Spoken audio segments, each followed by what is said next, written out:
Hey everyone, welcome back to our channel. Sent money to the wrong person on OPay? No stress.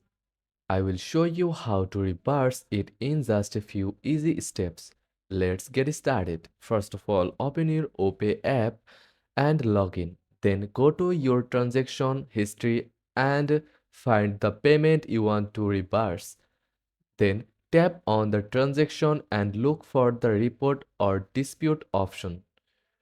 After that, select wrong recipients or transaction issue. Then provide the required details like why you want to reverse the payment and submit your request.